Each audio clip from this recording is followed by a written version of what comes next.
First and foremost, man, it's an honor to have you on, bro. This is Inside the Screen, episode one. Oh man, all the pressure now. Yeah, I know, right? The first time you actually seen like the doll on set, what was the feeling like? It like funny? Was it just a prop to you? Because I seen you say you wasn't scared of the doll or anything like that. But Well, by the time we got to that, I had read the script a lot before I ever saw the doll. I knew what was coming. I knew sort of what to expect. Of course, I don't know how he's going to look until I see him. yeah, But no, I thought he was cool right from the start. People have asked me that my whole life. Was I scared? And I yeah, try to explain. It's like I was a 6-year-old boy with a toy that was cooler than yours, you know? for Nothing real. to be scared of. It's very different when you're there. The doll was not really trying to kill me. So Nah, facts for sure. You was such a great 6-year-old actor. You remembering all those lines and like, you just having great scenes. Like my two favorite scenes from like Child's Play was the "This is the end friend" line and put you in like some type of facility and then just got down and started crying. How did you do that though? Like, everybody's favorite scene is watching the little boy cry. yo, Something's that wrong there, I think. That scene, well, first of all, to answer your first quote, this is the end, friend. That was a really super fun line to deliver. It took a couple tries to get it exactly how Tom Holland, the director, wanted it, but I remember him being like incredibly excited when I nailed it. And I guess I can be proud of myself enough to say I nailed it. There's a bit of a separation between me and that little kid. First of all, Andy was very wrong. That was 1988. It was nowhere near the end. no word. It was just the beginning. It was just the beginning. That crying scene, That was iconic. well, thank you. And I hear about it a lot. I was a little anxious about doing it. I knew it was in the script. Andy breaks down and cries. It's a difficult thing for any actor. So reading that came with a bunch of anxiety, but my acting coach was really helpful. The director encouraged me, and we got through it. I'm glad it felt real. Nah, because you nailed it, man. You definitely nailed it. All right. Leading on to like Child's Play 2 and stuff like that. How did it feel to be so young, have like a star role at like an early age like that? Especially an iconic movie like this too. Well, it wasn't quite as iconic as it is 38 years later, but I knew it was a big deal. It was a sequel. I was number one billing, which means my name comes up first in the credits, which means, I'm the It's star a of the big film. deal. I'm the star of the film, and I'm in almost every scene of that film. And you sure it was challenging, but Chucky was already my friend. Some of the same people were there. New people that I met were incredibly kind and fun to be around. Mostly, like I hadn't met Don yet. So Don, Christine, John LaFia, everybody else, my acting coach, it felt comfortable right from the start. We also shot it in LA on the back lot of Universal Studios, which was just a thrill. So, Yeah, well, I had that question on here too. I might as well jump into that real quick and then double back. Something about the Back to the Future set. I was like right beside it. Like, um, yeah. were they filming or? They were filming part three, I think. Two and three, they kind of filmed right after each other, kind of at the same time, I guess. And I had seen one and absolutely loved it. It was like my favorite film as a kid. So then when I went there to make part two, yeah, I was walking through the set of Back to the Yeah. Future. It was insane. I sat in the DeLorean. I saw, you know, the clock tower. And then after some arranging, I was able to have lunch with Michael J. Fox in his trailer. Oh, that's crazy. Um, and yeah, it's all been downhill from there. That's a good story. Where I want to double back one more time, real quick, back to Child's Play 1, real quick. Mom, Karen, right? That was her name, Karen? That's the character's name, yeah. Yeah. Yeah. Will we ever in life again get to see y'all two share the screen? I thought it was coming on, I think it was The Curse, when like it was like the end scene when like they slowed the camera down, went to the picture first. I thought like for some reason I had made up Well, like a you whole. you heard one end of a phone call, with her Mm-hmm. there. As far as will Catherine ever be involved in a Chucky thing again? Obviously, I can't entirely predict. I mean, she said she's retired from acting, so I think it's unlikely. I didn't hear her But say that who the word. hell Just, knows, you know? You never know. yeah, I think just like she deserved like one little more cameo. But it's not about deserve. I mean, and she'd have to want to do it, you know? Yeah, yeah. I'm saying for So like the franchise though, because like the I, story would, yeah, the story would only it'll be benefit complete. from that. I love Catherine. We got Yeah, yeah. very close when I was young. And we stayed close. You know, an opportunity to work with That's, her. You know, that's you're dope. asking the guy who would love that. So Yeah, nah, that's dope, man. you're not up to Yeah, me though. yeah, I would love to see that too. I know for part three, he wasn't in it, but just say if like I'm Don, he gave you the pitch for it, just like what would No, you pitch for it to be a Child's Play 3 if like you no, was in it? he definitely didn't. I think by the time they came to a storyline, it was clear that they wanted Andy to be older. I'm asking what would of your pitch been like? What would have been a part three with like Andy in it? How would you seen it going?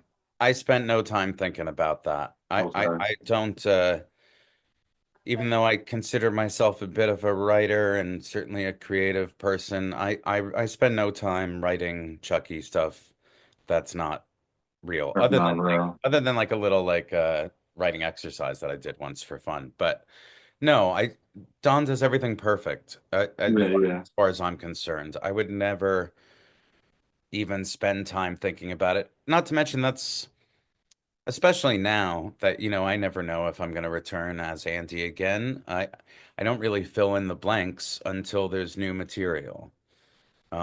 Because, you know, why get myself confused with plot Mm, lines that don't exist, yeah. you know?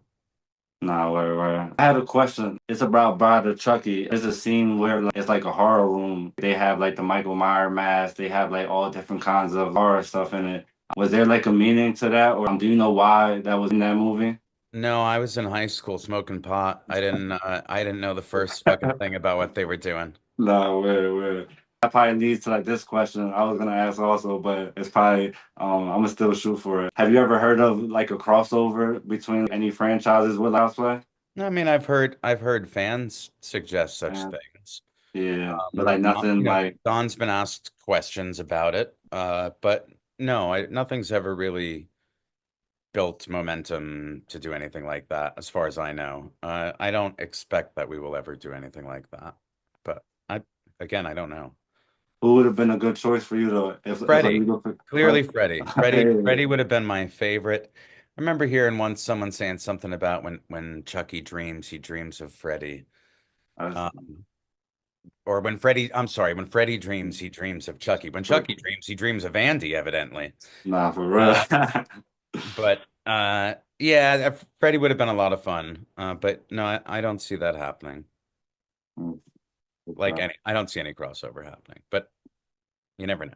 Yeah, nah, that'd be dope. You and Kyle, um, y'all came back to the Chucky series, man. Y'all turned it up. How does it feel to like finally get your revenge, man? Like Well, I know you've been waiting. I know Andy yeah, been waiting for this his whole life.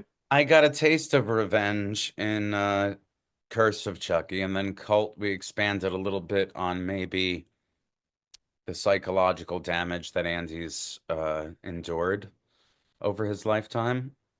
Um, Profound loss and fear and uncertainty obviously dominates everything about him.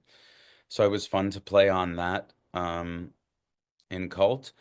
And then, you know, in the TV series, every time Andy gets one up on Chucky, Chucky seems to fight back. The last we heard of Andy, he was walking away, um, kind of happy that it's all behind him.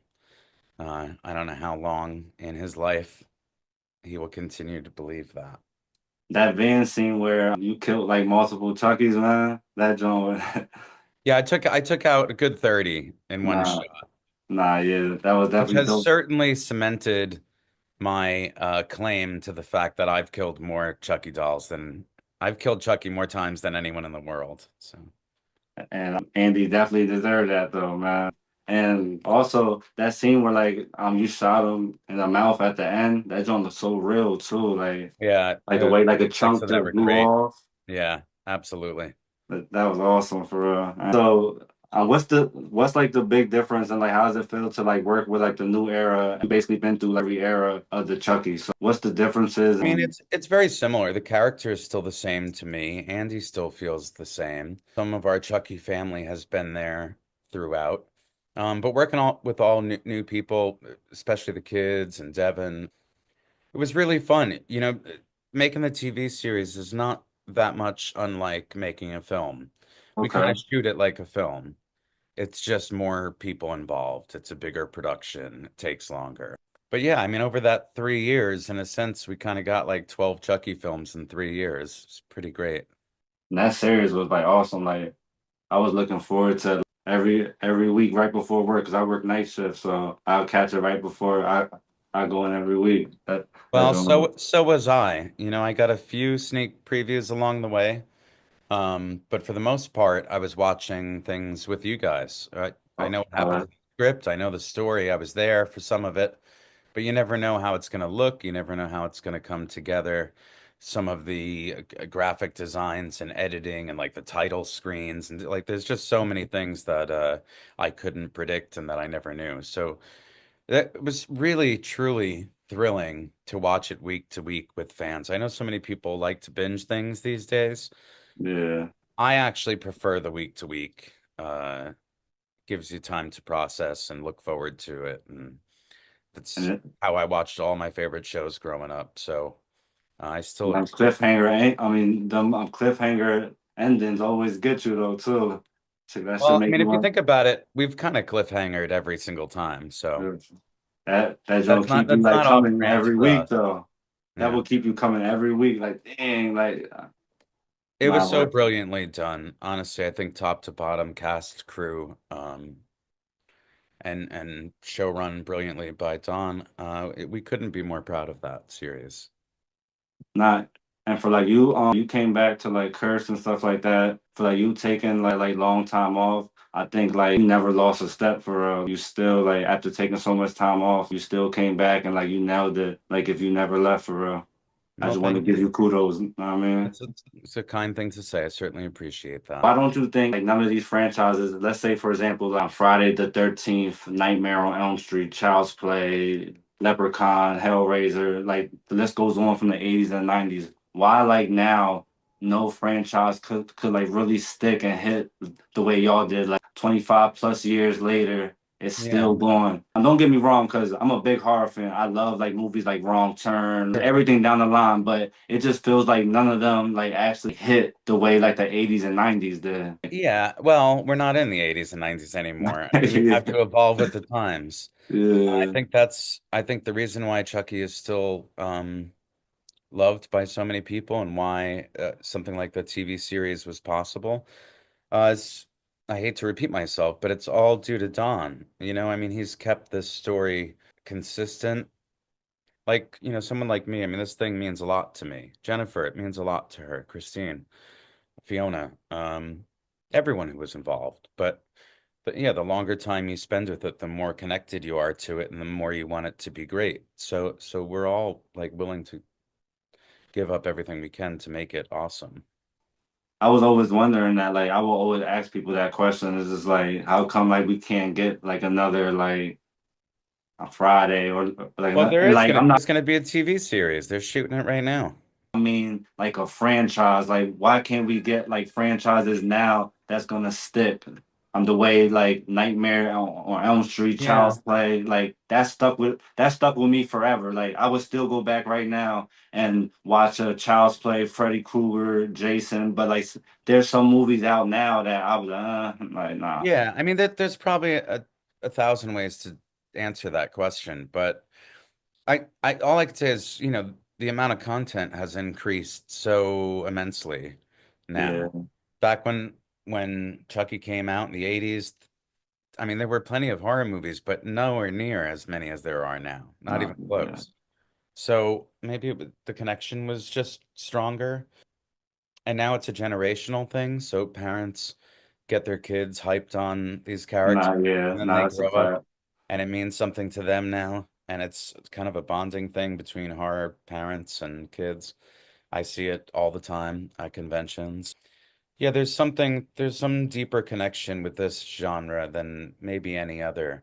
And yeah, there's tons of ways to explain it, and some of it might just be unexplainable.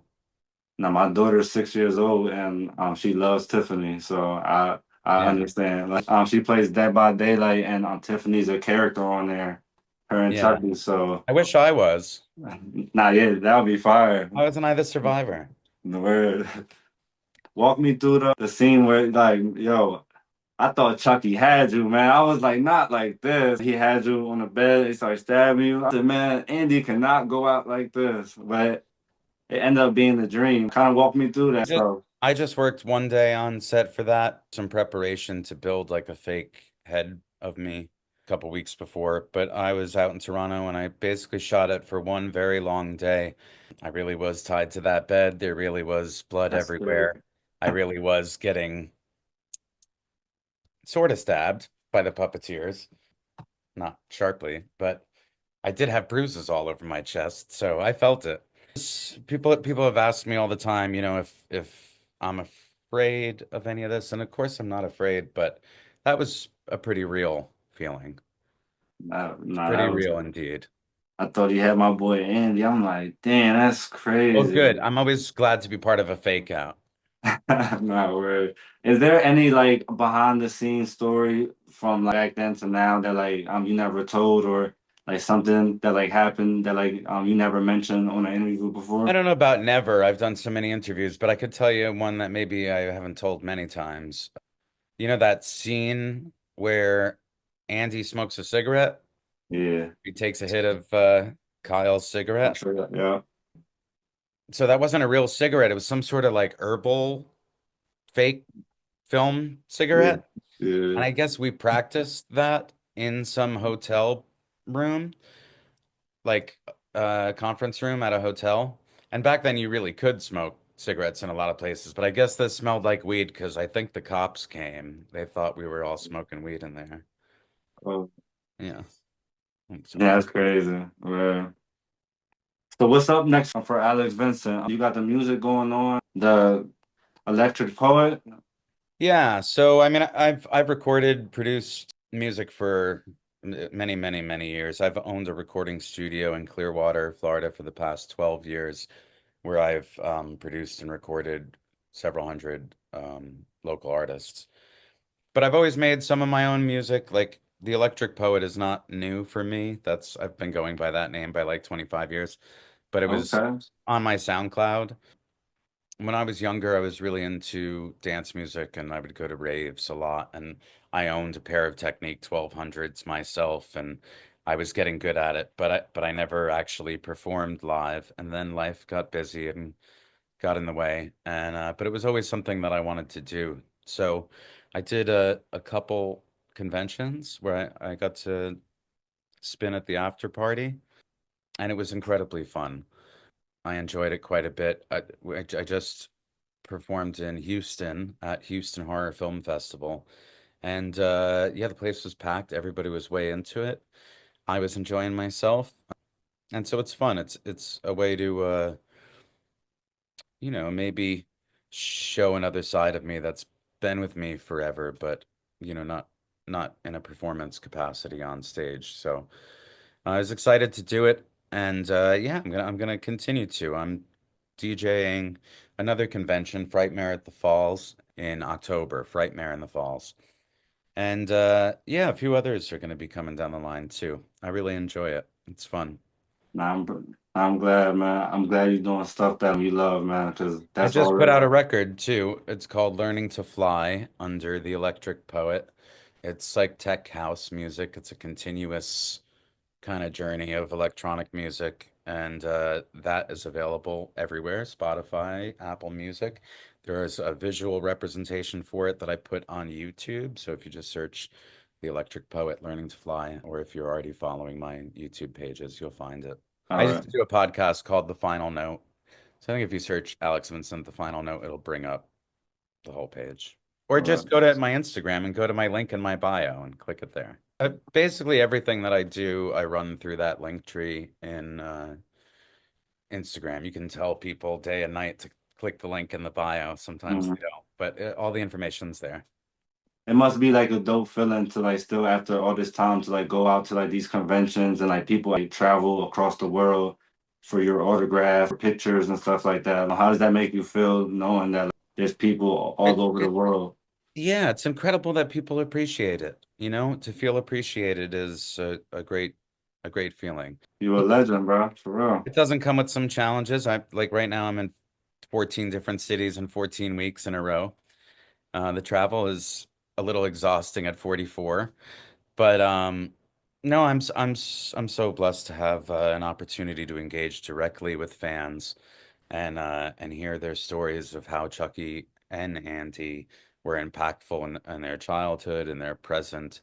The TV series really made it fun to talk about new things as they were happening. But no, it's the honor of my life that I get to do this and meet fans and make people happy. It's can't think of anything better. I'm glad to hear that, man. And I'm glad you're able to like do that too. This is dope. Is Thank there anything coming up from like Chucky that like we could expect? Like any movies? Is there you. like I haven't a clue. you have no clue where I have like a little trivia for you too. All right, let's see. All right, let's go. We're gonna start with this or that. I'm Freddy Krueger or Jason Voorhees. Freddy Krueger, Michael Myers or Leatherface. Michael Myers. Pennywise or Ghostface. For me, Ghostface, but I appreciate both. Annabelle or a Megan. Don't know. I'm not good. Yeah, not my doll. Jeepers Creepers or Candyman. Candyman, definitely. All right, I'm Survive One Night on Elm Street or a Camp Crystal Lake. I don't want to go to either. That's a good answer, man. I'd rather be in Florida, and I don't always love it here either. All right, I'm stuck in a haunted house. The Conjuring or Insidious. Never seen either. Okay. Escape One, the Saw bathroom or the chainsaw slaughterhouse. I mean, Saw is terrifying to me, so I don't want to go there. All right, that was the last one. You have one final scene to kill Chucky off. How would it be killing Chucky? One last scene. How would it be? I don't want to kill him anytime soon, actually. I'm enjoying the ride. 50 years from now, what do you I'll be want? dead. All right, he's already good. What do you want the legacy for Alex Vincent to be for the whole horror films, like horror franchises? I don't know. I don't really think about legacies too much. If it continues to make people happy long after I'm gone, that's excellent. Man, you legendary, But if it man. doesn't, I won't be here, so I don't really give a shit.